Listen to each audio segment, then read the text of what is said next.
तो आज हम कक्षा 10 का जो तीसरा लेक्चर है हमारा, और इसी लेक्चर में इस पार्ट को हम फिनिश करेंगे, इसी पार्ट को ख़त्म कर देंगे। ठीक है, तो इस वीडियो को आप ध्यान से देखें।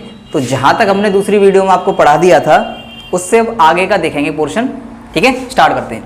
तो बात करेंगे इससे आगे विस्थापन अभिक्रिया, डिस्प्लेसमेंट रिएक्शन की। तो विस्थापन अभिक्रिया क्या होती है कि जब कोई अधिक क्रियाशील परमाणु या तत्व, जब कोई अधिक क्रियाशील परमाणु या तत्व जो होता है उस किसी दूसरे यौगिक में से किसी कम क्रियाशील तत्व या परमाणु को विस्थापित कर देता है और उसकी जगह खुद ले लेता है, तो ऐसी अभिक्रिया क्या कहलाती है? विस्थापन अभिक्रिया कहलाती है।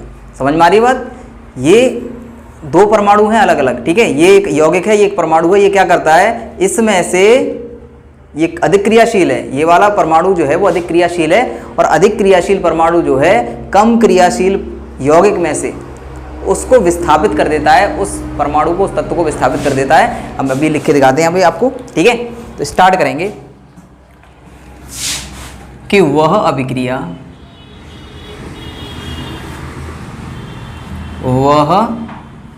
अभिक्रिया जिसमें एक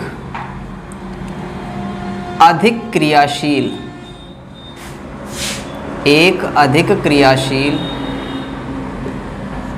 तत्व दूसरे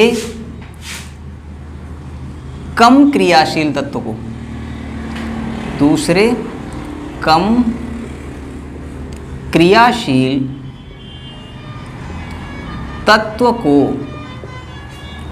उसके यौगिक में से विस्थापित कर देता है, विस्थापित कर देता है। तो क्या कहलाती है वो? विस्थापन अभिक्रिया कहलाती है, कौमा विस्थापन अभिक्रिया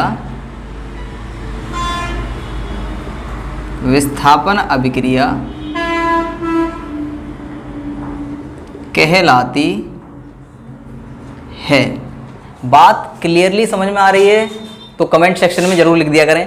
ठीक है, तो वह अभिक्रिया जिसमें एक अधिक क्रियाशील तत्व दूसरे कम क्रियाशील तत्व को उसके यौगिक में से विस्थापित कर देता है, तो वह अभिक्रिया क्या कहलाती है? हमारी विस्थापन अभिक्रिया कहलाती है। इसके लिए हम एक उदाहरण लेंगे। ठीक है, तो उदाहरण लेंगे हम, जब लोहे को कॉपर सल्फेट के विलयन में रखा जाता है। किसको? आयरन को। अर्थात लोहे को जब हम कॉपर सल्फेट के विलयन में रखते हैं तो लोहा अधिक क्रियाशील होता है कॉपर से।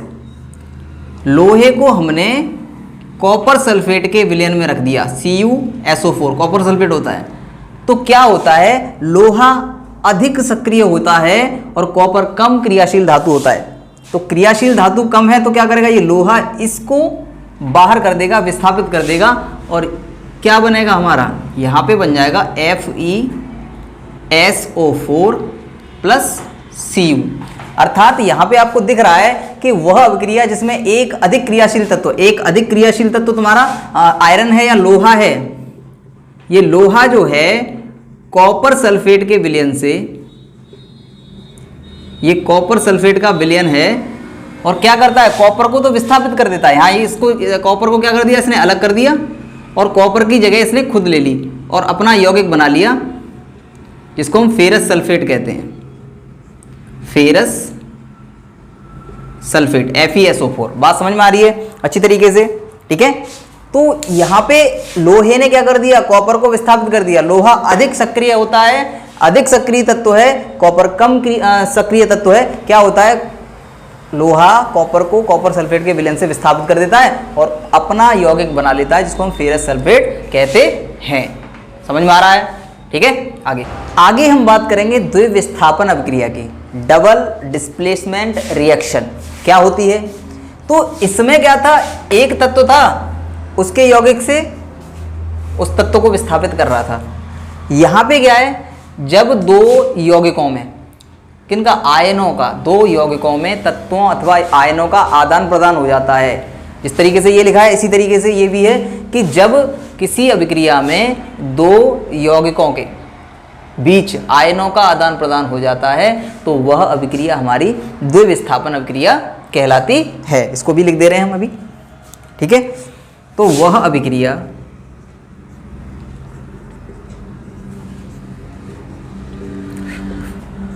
अभिक्रिया जिसमें दो यौगिकों के बीच तत्वों या आयनों का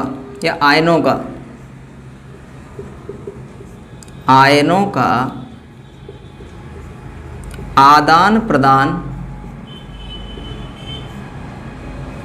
होता है, क्या कहलाती है हमारी? द्विविस्थापन अभिक्रिया कहलाती है। द्विविस्थापन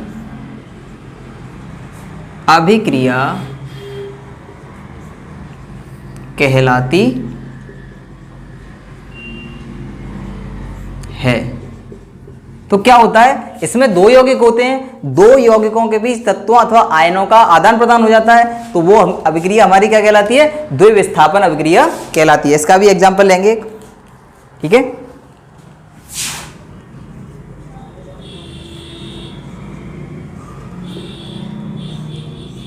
उदाहरण में हमने लिया Na2SO4 सोडियम सल्फेट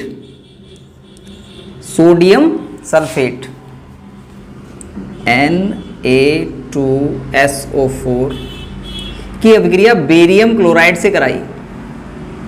ये दो यौगिक हैं, तो अभिक्रिया कराई तो क्या बना? तो अभी आपको बताया कि वह अभिक्रिया जिसमें दो यौगिकों के बीच आयनों का आदान प्रदान होता है या तत्वों का आदान प्रदान हो जाता है, तो वही अभिक्रिया क्या कहलाती है? द्विविस्थापन अभिक्रिया कहलाती है। अब ये Na किसके साथ चला जाएगा? Cl के साथ, और ये Ba कहाँ जाएगा? SO4 के साथ। तो क्या हो जाएगा? BaSO4 अर्थात बेरियम सल्फेट बन जाएगा, और प्लस ट्वाइस NaCl। Cl के दो हैं यहाँ पे, दो परमाणु, और यहाँ पे Na के भी दो हैं, तो ट्वाइस NaCl अर्थात यहाँ पे सोडियम सल्फेट है, सोडियम सल्फेट एक यौगिक है, और दूसरा यौगिक जो है वो बेरियम क्लोराइड,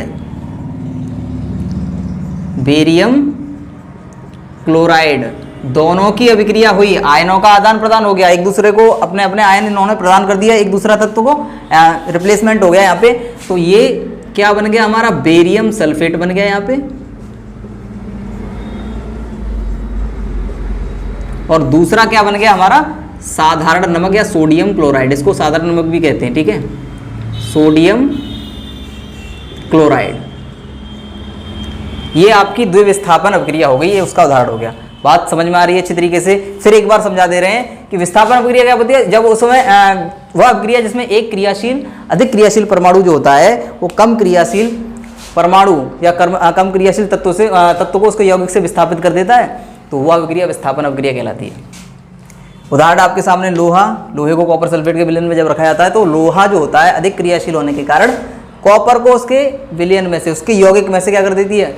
विस्थापित कर देती है, ठीक है। इसी तरीके से वह अभिक्रिया जिसमें दो यौगिकों के बीच तत्वों का अथवा यौगिकों का आदान प्रदान हो जाता है, तो वह अभिक्रिया द्विविस्थापन अभिक्रिया कहलाती है। उदाहरण आपके सामने है, सोडियम सल्फेट की अभिक्रिया जब बेरियम क्लोराइड से होती है तो बेरियम सल्फेट और NaCl यानी कि नमक बन जाता है, ठीक है। अच्छा, आगे बात करेंगे हम ऑक्सीकरण अभिक्रिया की। ऑक्सीकरण नाम से ही ऑक्सीजन आ रहा है, नाम में ही क्या आ रहा है? ऑक्सीजन। तो ऑक्सीकरण अभिक्रिया क्या होती है? जब किसी परमाणु या यौगिक में ऑक्सीजन ग्रहण होती है और हाइड्रोजन की कमी होती है, तो वे अभिक्रियाएं क्या कहलाती हैं हमारी? ऑक्सीडेशन अभिक्रियाएं अर्थात ऑक्सीडेशन रिएक्शंस कहलाती हैं। तो देखेंगे कि जब किसी परमाणु या यौगिक द्वारा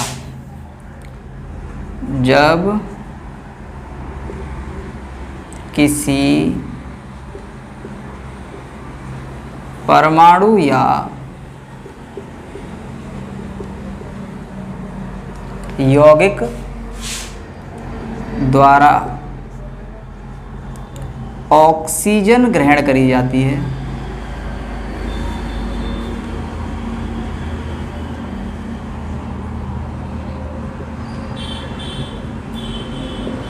तथा हाइड्रोजन की कमी होती है, तथा हाइड्रोजन त्याग दी जाती है।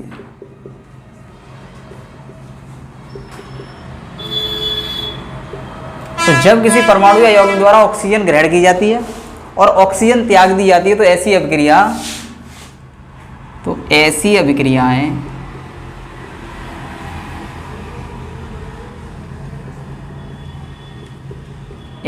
अभिक्रियाएं ऑक्सीकरण अभिक्रिया कहलाती हैं। ऑक्सीकरण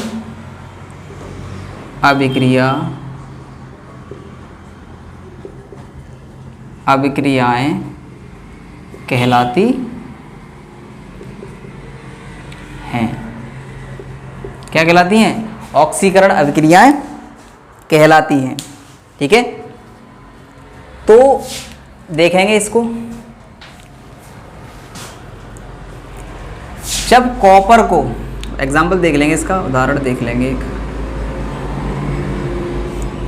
जब कॉपर को वायु की उपस्थिति में गर्म किया जाता है, जब कॉपर को वायु की उपस्थिति में, अब सीधी सीधी बात याद रखें आप, बिना वायु के अर्थात ऑक्सीजन के कोई भी दहन अभिक्रिया नहीं हो सकती।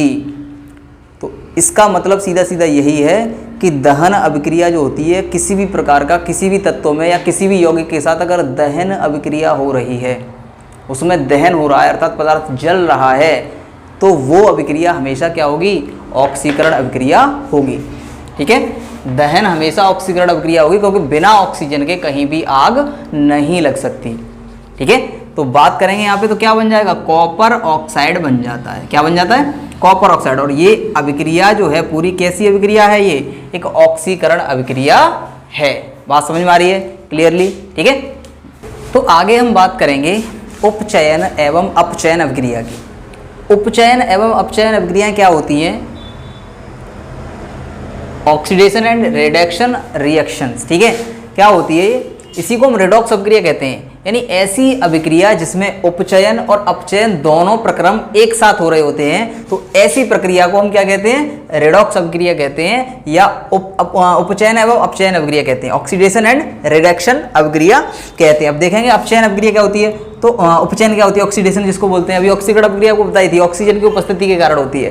तो जब किसी पदार्थ में ऑक्सीजन की वृद्धि होती है और पदार्थ में हाइड्रोजन की कमी होती है, तो ऐसी अभिक्रिया हमारी उपचयन अभिक्रिया कहलाती है। और अपचयन में क्या होता है कि जब किसी पदार्थ में ऑक्सीजन की कमी होती है तथा पदार्थ में हाइड्रोजन की वृद्धि होती है, तो ऐसी अभिक्रिया हमारी अपचयन अभिक्रिया कहलाती है। तो बात समझ में आ रही है आपको? देखेंगे यहाँ पे कॉपर ऑक्साइड, और कॉपर ऑक्साइड जो है उसका कॉपर में अपचयन हो रहा है। क्या हो रहा है? ऑक्सीजन यहाँ से कम हो रही है, ऑक्सीजन कम हो रही है, तो क्या हो रहा है? अपचयन हो रहा है। ठीक है, और हाइड्रोजन से क्या बन रहा है? जल बन रहा है। ऑक्सीजन क्या हो रही है? बढ़ रही है। जब ऑक्सीजन की वृद्धि होती है तो वो अभिक्रिया हमारी उपचयन अभिक्रिया कहलाती है, और हाइड्रोजन की कमी होनी चाहिए उसमें। आगे यहाँ पे कॉपर की क्या हो रही है? कॉपर में से, कॉपर ऑक्साइड में से ऑक्सीजन की कमी हो रही है, तो कॉपर बन रहा है, कॉपर अपचयित हो रहा है। कॉपर अपचयित हो रहा है तो मतलब क्या हो गया? यहाँ पे ये अपचयन अभिक्रिया होगी। यानी दोनों प्रक्रम एक ही अभिक्रिया में जब मिलते हैं तो उस अभिक्रिया को हम रेडॉक्स अभिक्रिया कहते हैं, और जो इस बार के बोर्ड एग्जाम में आई थी। ठीक है, तो इसको ध्यान देंगे इस अभिक्रिया पर।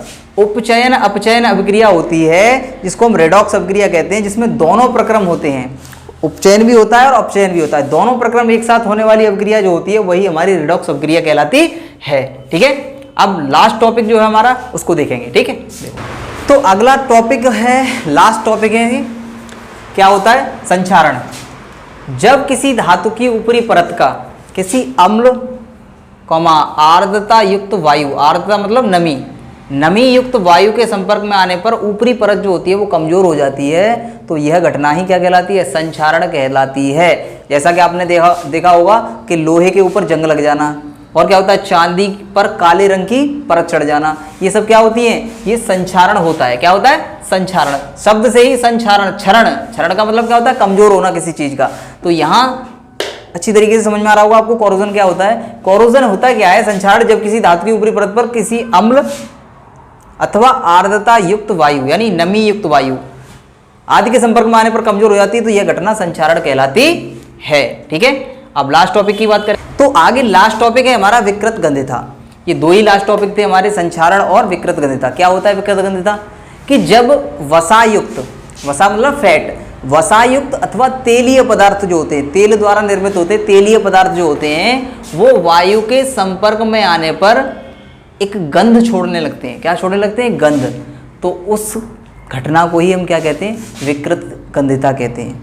जो पदार्थ हमारे उस घटना के संपर्क में आते हैं उन्हें विकृत गंधी पदार्थ तथा उनके उस गुण को ही क्या कहते हैं? हम विकृत गंधिता कहते हैं। तो लिख देंगे हम यहाँ पे, ठीक है, बंद कर दो। तो जब वसायुक्त या तेलीय पदार्थ वायु के संपर्क में आते हैं तो उनके स्वाद और गंध परिवर्तित हो जाते हैं, अर्थात बदल जाते हैं। ऐसे पदार्थों को विकृत गंधी पदार्थ तथा उनके इस गुण को विकृत गंधिता कहते हैं। जैसा कि आपने देखा होगा, जो चिप्स का पाउच है, चिप्स का 5 रुपये वाला या 10 रुपये वाला जो पैकेट होता है, वो हवा उसमें भरी जाती है।